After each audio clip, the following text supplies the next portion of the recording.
रक्षा कीजिए गुरुदेव, रक्षा कीजिए। किसने लगाई ये आग? किसने किया ये दुस्साहस? हमें नहीं पता रिसीवर। मैं जानता हूं।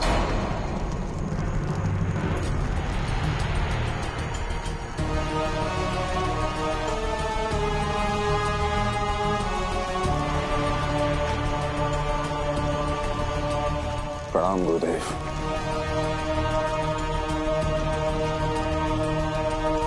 ये कार्य इंद्र ने किया है। इंद्र? हाँ गुरुदेव, मैंने उसे भागते हुए देखा है गुरुदेव। समझ गया था कि कोई दुष्टता करने वाला है और उसी का ये परिणाम है। वो आपसे प्रत्यक्ष रूप में जीत नहीं सकता, इसीलिए परोक्ष रूप से छुपकर आप व्यवहार कर रहा है। इंद्र को उसके इस घृत कार्य के लिए भयंकर दंड मिलेगा। गुरुदेव, मैंने उसे दंड देने का उपाय सोच लिया है। आप भस्मासुर को जीवित कर दीजिए। वो इंद्र अपने समस्त शत्रुओं को नष्ट कर देगा। नहीं तारकासुर, वर्तमान की समस्याओं को सुलझाने के लिए अतीत की शक्तियों को जागृत करना कदापि उचित नहीं है। ये प्रकृति के नियमों के विरुद्ध है। आप भंडासुर को भूल गए। वो भी तो कामदेव की भस्म से उत्पन्न हुआ था। तारकासुर, कामदेव की भस्म से किसी और ने जन्म लिया था, स्वयं कामदेव ने नहीं। तो गुरुदेव, आप भस्मासुर की भस्म से किसी और शक्तिशाली विशालकाय असुर को जन्म दे दीजिए। गुरुदेव, इससे प्रकृति का नियम भी नहीं टूटेगा और हम असुरों पे हो रहे देवताओं के अत्याचार भी बंद हो जाएंगे। गुरुदेव, मेरा तो मानना है कि अन्याय करने वाले के साथ न्यायपूर्ण ढंग से सोचना स्वयं में एक अन्याय है।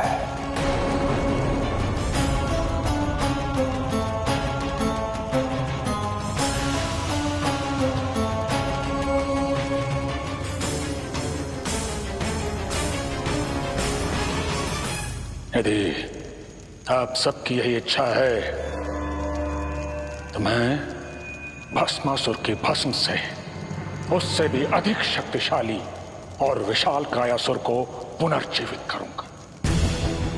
एक बार वो असुर जीवित हो जाए, फिर इंद्र से पहले त्रिदेव मिटेंगे और उससे पहले तू मिटेगा बाल शिव, तू।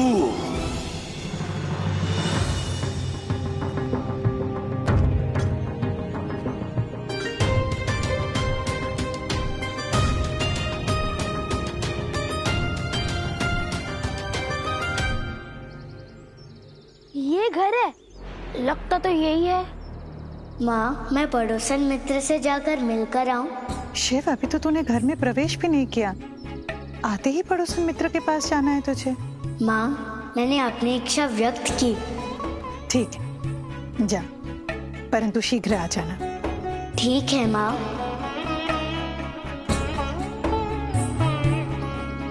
आइए, प्रवेश कीजिए। नहीं, परम श्रेष्ठ सनत कुमार इतनी सरलता से किसी का आदित्य स्वीकार नहीं करते। हमारा आतिथ्य सत्कार करने का सौभाग्य आपको तभी मिलेगा जब आप हमारी कुछ शर्तें मानेंगी। कैसी शर्तें? कि आप हम पर कभी क्रोधित नहीं होगी, आप हमारी समस्त इच्छाओं को किसी भी मूल्य पर पूरा करेंगे, और सबसे महत्वपूर्ण शर्त, आप हमारी कोई भी बात बाल शिव को नहीं बताएंगे। और यदि आपको हमारी यह शर्त स्वीकार है तभी हम आपके इस छोटे से घर में प्रवेश करेंगे। देवी सरस्वती, मैं आपको वचन देती हूँ, मैं आपके पुत्र का दायित्व निभाऊंगी। ठीक है, मुझे ये शर्तें स्वीकार है। आइए, घर में प्रवेश कीजिए।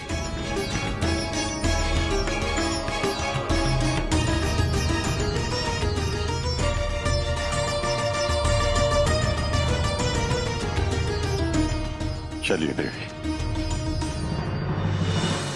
माता माता माता माता, प्रभु आ गए। वो अपने घर नहीं जाकर सीधा आपसे मिलने आ रहे हैं।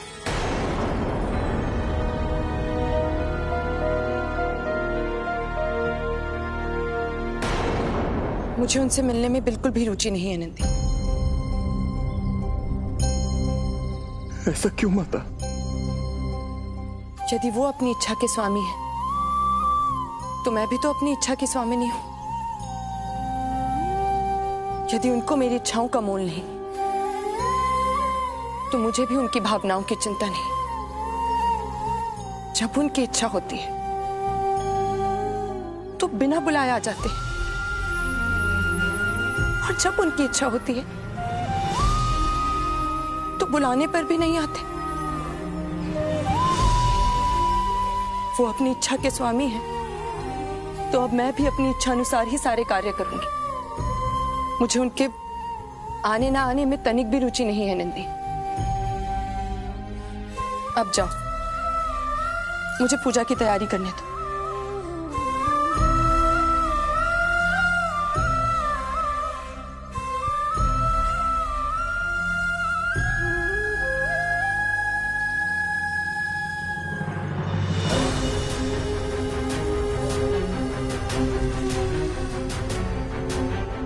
नहीं तारकासुर,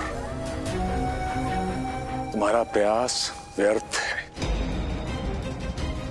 यदि भस्मासुर की भस्म अभी तक अस्तित्व में होती ना तो हमें अवश्य दिखाई देती। प्रतीत होता है कालांतर में वायु के साथ बहकर वो संसार की मिट्टी में सदा सदा के लिए विलीन हो गई। नहीं गुरुदेव, कदापि नहीं। जब कामदेव की भस्म विलीन मिट्टी में नहीं हो सकती तो भस्मासुर की भस्म मिट्टी में विलीन कैसे हो सकती है? हमें उसे धंसों की गुफाओं के आसपास ढूंढना चाहिए, जहां स्वयं महादेव भस्मासुर से चुप कर बैठे थे और विष्णु ने मोहिनी का रूप धर के बड़ी कुटिलता के साथ उस भस्मासुर को अपने रूप के जाल में फंसाकर उसी के हाथों को उसके सर पे रखवाकर उसे ही भस्म करवा दिया था। हमें उसे वहां ढूंढना चाहिए। तुम सही कह रहे हो तारकासुर, हमें धंछो चलना चाहिए। अवश्य ही भस्मासुर की भस्म वहीं कहीं होगी।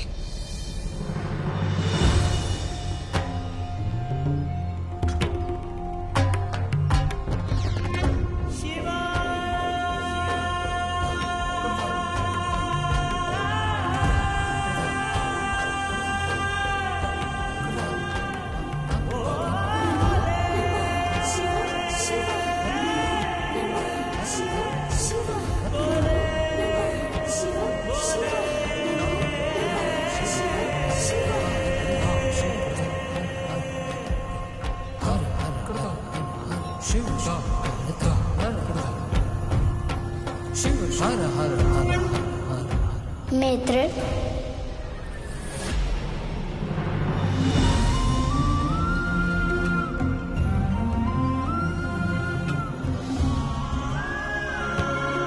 मैं आ गया मित्र।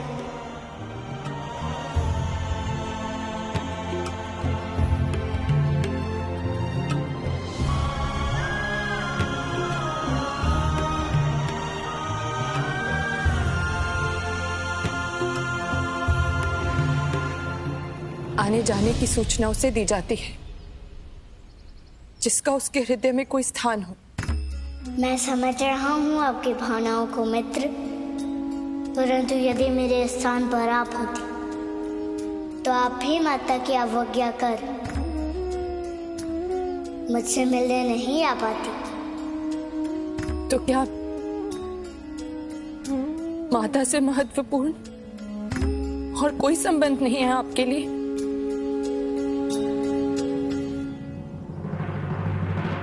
अवश्य,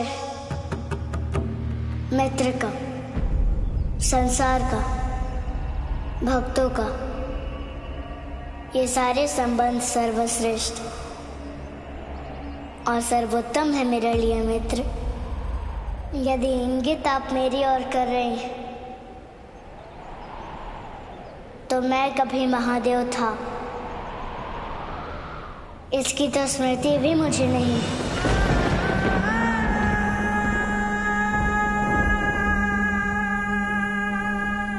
और जो तथ्य विस्मृत हो उसे संबंध छोड़ना उचित नहीं है मित्र। अतीत से महत्वपूर्ण वर्तमान होता है और वर्तमान में मैं एक बालक हूँ, अपनी माँ का पुत्र हूँ, आपका मित्र हूँ बस।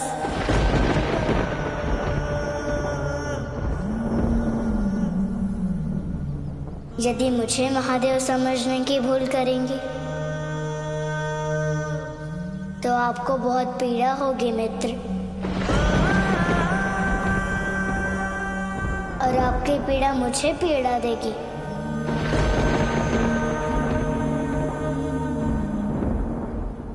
पीड़ा? आपको पीड़ा देगी? कैसे विश्वास कर लूं मैं अपने भक्त की पुकार पर आप महादेव बनकर अपनी काली से युद्ध करने आ गए? मेरी रक्षा करे महादेव। ओम नमः शिवाय।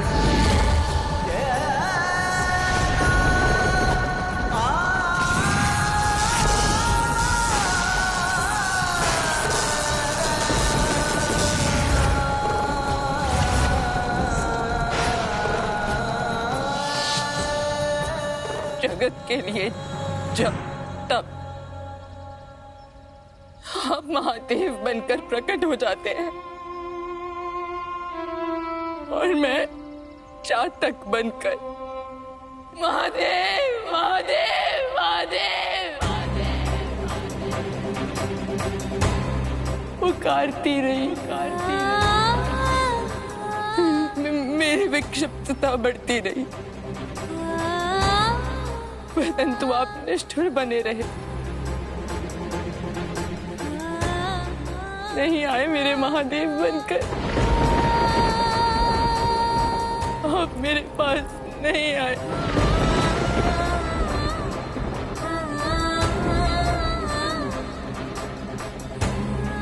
आप इसका अर्थ बता सकते हैं? आप इसका अर्थ नहीं बता सकते, मैं आपको इसका अर्थ बताती हूँ। आपके लिए संपूर्ण संसार महत्वपूर्ण है, और जो संसार को पूर्णता देती है उस पार्वती का कोई महत्व नहीं है। यहाँ आपके हृदय में, आपकी दृष्टि में, एक सच्चे मित्र के रूप में आप ही मेरे लिए महत्वपूर्ण हैं मित्र। आप जिस संबंध के सेतु पर खड़े होकर मुझ बालक को देख रहे हैं वो अनुचित है। आपको केवल एक मित्र के रूप में ही देखता हूँ। एक बालक के लिए उसका संसार, उसके माता पिता, परिवार और मित्र ही होते हैं। और मेरा संसार केवल मेरे महादेव है। कैसी विडंबना है। मैं आपको मित्र रूप में नहीं देखना चाहती। आप नहीं चाहते मुझसे महादेव बनकर मिलना, और मैं नहीं चाहती आपसे मित्र बनकर मिलना। नहीं चाहती, अब नहीं चाहती।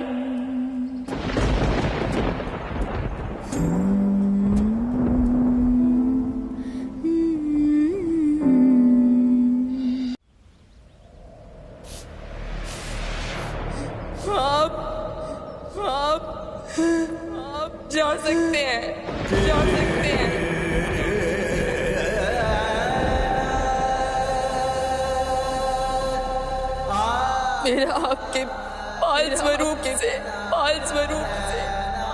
कोई संबंध नहीं है, कोई संबंध नहीं है।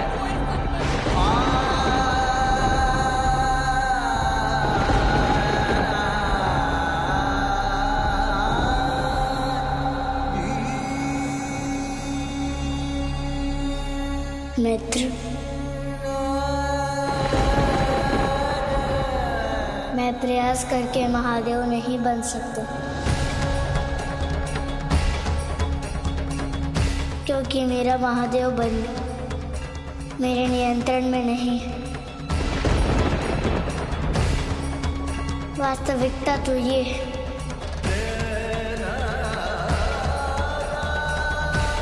कि मेरी शक्ति से परे है मेरा महादेव बनना। अभी आप क्रोधित हैं, इसलिए आप मेरी व्यवस्था और इस तथ्य को नहीं समझ पा रहे। जा रहा हूँ मित्र, जा रहा हूँ परंतु पुनः आऊं, कदाचित तब आप मुझे समझ पाएंगे।